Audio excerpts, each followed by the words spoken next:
प्रजापति महर्षि कश्यप की कई पत्नियां थी, जिनमें से एक का नाम दनु था।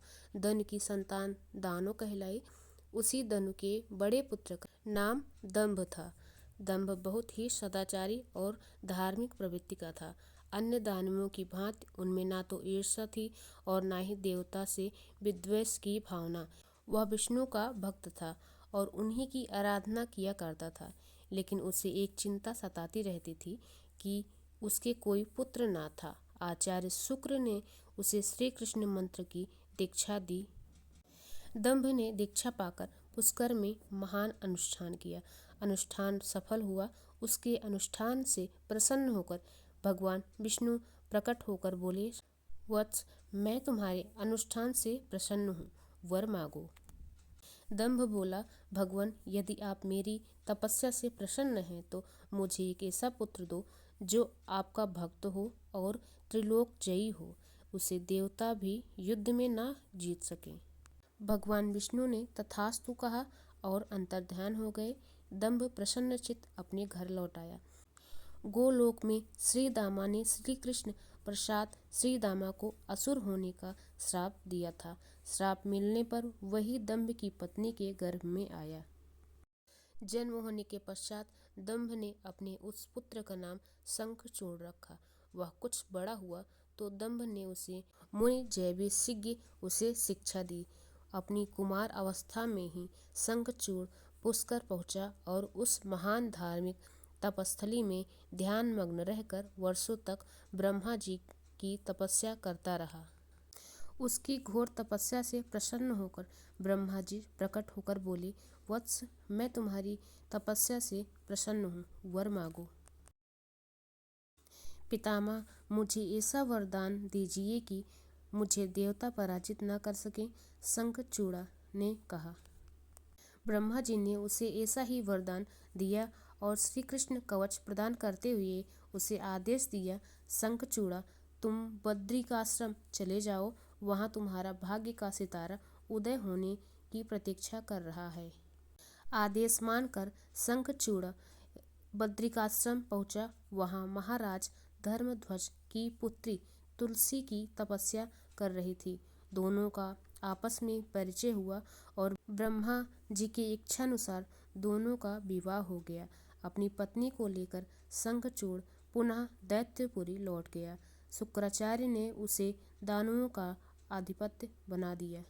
सिंहासन पर बैठते ही उसने अपना साम्राज्य बढ़ाने के लिए देवलोक पर चढ़ाई कर दी। ब्रह्मा जी के वरदान के कारण वह अजेय हो चुका था, अतः उसे देवों को हराने में कोई कठिनाई नहीं हुई। उसने अमरावती पर कब्जा जमा लिया। इंद्र अमरावती छोड़कर भाग निकले। देवता उसके डर से कंदराओं में जा छुपे। शंखचूड़ तीनों लोकों का शासक हो गया और सब लोकपालों का कार्य भी उसने संभाल लिया। उसने प्रजा की भलाई के लिए अनेक कार्य किए। प्रजा उससे बहुत प्रसन्न थी। सर्वत्र सुख और शांति थी, क्योंकि शंखचूड़ स्वयं भी कृष्ण भक्त था। अतः उसकी प्रजा भी भगवान कृष्ण पर पूरी आस्था रखने लगी। उसके राज्य से अधर्म का नाश हो गया। प्रजा इंद्र और देवताओं को भूलने लगी। इससे देवताओं को बहुत क्षोभ हुआ। इंद्र पितामह ब्रह्मा के पास पहुंचकर बोले, पितामह, आपने शंखचूड़ को अभय होने का वरदान देकर निरंकुश बना दिया है। वह अमरावती पर कब्जा कर बैठा है। देवता दर बदर की ठोकरें खा रहे हैं। पितामह बोले, सुरेंद्र, शंखचूड़ धार्मिक रीत से अपना शासन चला रहा है। प्रजा उससे प्रसन्न है, कोई शिकायत नहीं है। इंद्र बोले, यह सब तो ठीक है पितामह, लेकिन क्या हम यूं भटकते रहेंगे? आखिर अमरावती तो देवताओं का ही है। पितामह बोले, अवश्य है, क्योंकि शंखचूड़ ने तुम्हें युद्ध में पराजित करके उसे प्राप्त किया है। उससे तुम्हारी प्रजा को कोई भी कष्ट नहीं पहुंचाया है। सिर्फ सिंहासनों का ही फेरबदल हुआ है ना। इंद्र बोला, लेकिन पितामह, हम आपकी संतानें हैं। क्या आप चाहेंगे कि आपकी संतानें यूं दरबदर भटकती रहे? कुछ उपाय कीजिए पितामह। पितामह बोले, मैं इससे कुछ नहीं कर सकता देवेंद्र। जब तक शंखचूड़ के भाग्य में अमरावती का ऐश्वर्य भोगना है, वह भोगेगा ही। तुम भगवान विष्णु के पास चले जाओ और वे अवश्य कोई उपाय तुम्हें सुझा देंगे। वहां से निराश होकर इंद्र श्री विष्णु के पास पहुंचा। उनकी स्तुति करके बोला, भगवान देवता इस समय भारी संकट में हैं। ब्रह्मा जी ने अपनी असमर्थता जाहिर करके मुझे आपके पास भेज दिया है। कुछ कीजिए प्रभु, अन्यथा संपूर्ण देव जाति नष्ट हो जाएगी। विष्णु बोले, पितामह का कहना ठीक है। कैसे अकारण शंखचूड़ के संबंध में हस्तक्षेप करना पसंद नहीं करता। उसकी सारी प्रजा कृष्ण भक्त है और कृष्ण मेरी ही प्रतिरूप है। मैं अपने भक्त पर कष्ट होते नहीं देख सकता, लेकिन निराश होने की आवश्यकता नहीं है। तुम भगवान शिव के पास चले जाओ और उन्हें से कोई उपाय पूछो, वे अवश्य तुम्हारा कष्ट निवारण कर देंगे। विष्णु की बात सुनकर इंद्र निराश भाव से बैकुंठ से निकल आए। अंत में वह भगवान शिव के पास कैलाश पर्वत ना जाकर शिवलोक पहुंचा और भगवान शिव की स्तुति करके अपने आने का प्रयोजन बताया। भगवान शिव ने उनकी बात सुनी और उसे आश्वस्त किया। धैर्य रखो सुरराज, तुम्हारा सिंहासन तुम्हें अवश्य प्राप्त होगा। मैं गंधर्वराज चित्ररथ को अभी दूत बनाकर शंखचूड़ के पास रवाना करता हूँ। शिव के आदेशानुसार गंधर्वराज चित्ररथ शंखचूड़ की राजधानी पहुंचा। उस समय शंखचूड़ अपने सिंहासन पर विराजमान था। चित्ररथ ने उसका अभिवादन करने के पश्चात अपने आने का कारण बताया। दैत्यराज, मैं गंधर्वराज चित्ररथ हूँ और भगवान शिव का एक संदेश लेकर आपके पास आया हूँ।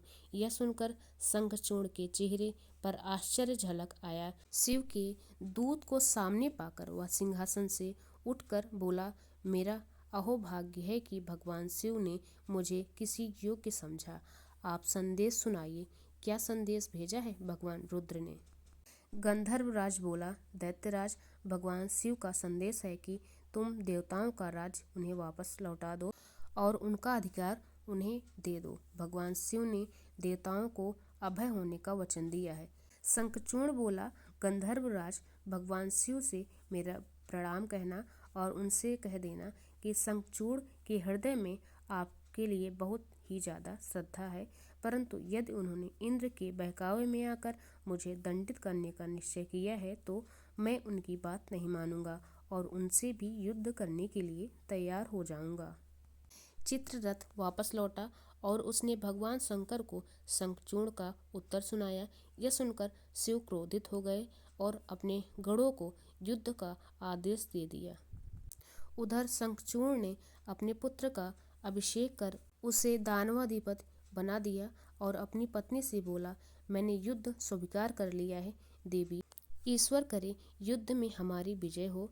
अब मुझे अनुमति दो, मेरी सेनाएं तैयार है। शंखचूड़ अपनी सेनाएं लेकर युद्ध भूमि में जा पहुंचा। दोनों सेनाएं गोमात्रक पर्वत के समीप एक दूसरे के आमने सामने आ खड़ी हुईं।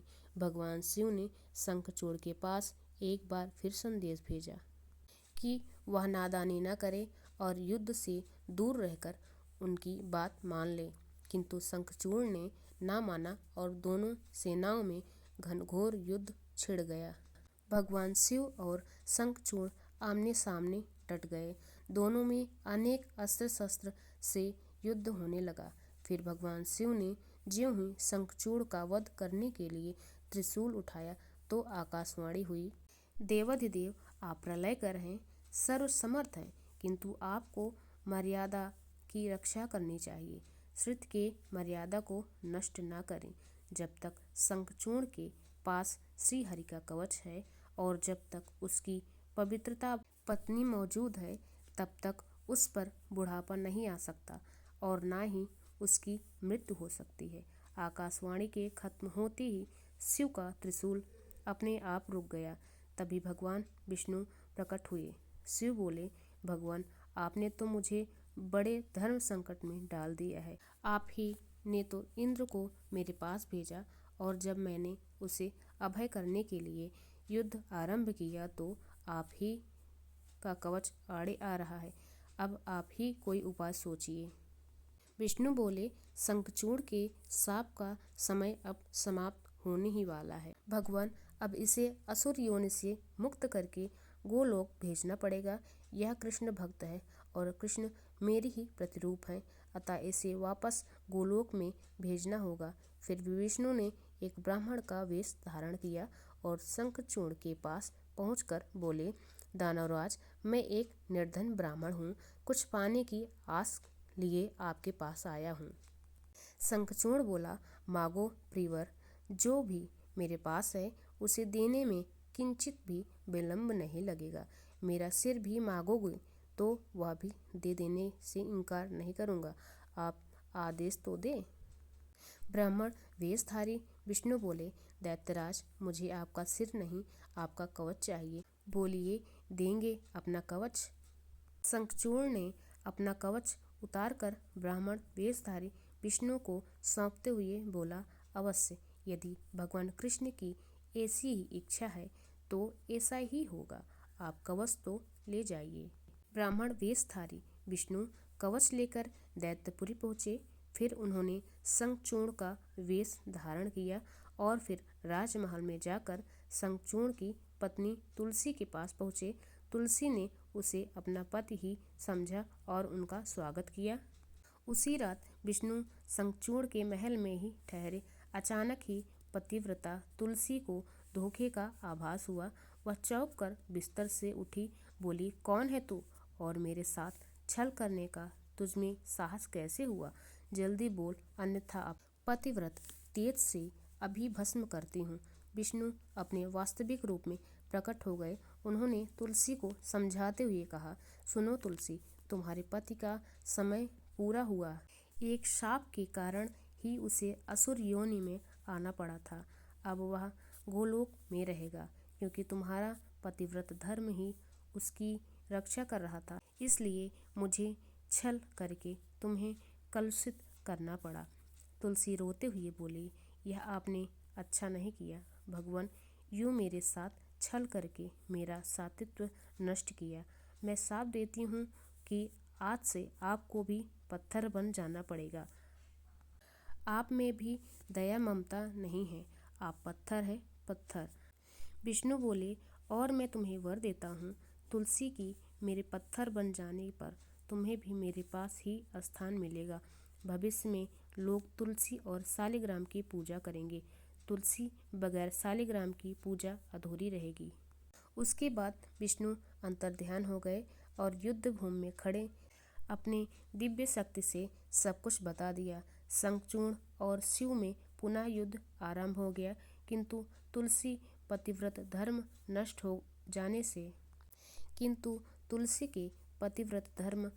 हो जाने से शंखचूड़ की शक्ति घट गई।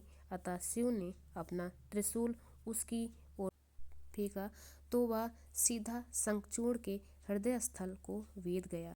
वातावरण में हजारों बिजलियां एक साथ क्रोध गई, चारों दिशाएं कांप उठी और देखते ही देखते शंखचूड़ धरती पर जा गिरा। गिरते ही उसके प्राण निकल गए। शाप से मुक्ति मिलते ही श्री दामा गोलोक जा पहुंचा। उसकी भस्म से एक शंख प्रकट हुआ, जो कालांतर में भगवान विष्णु के हाथों की शोभा बना। देवताओं ने शिव की जय जयकार की और इंद्र को अपना सिंहासन पुनः प्राप्त हुआ। ऐसी ही शिव कथा सुनने के लिए हमारे चैनल को लाइक, सब्सक्राइब और कमेंट में हर हर महादेव अवश्य लिखें।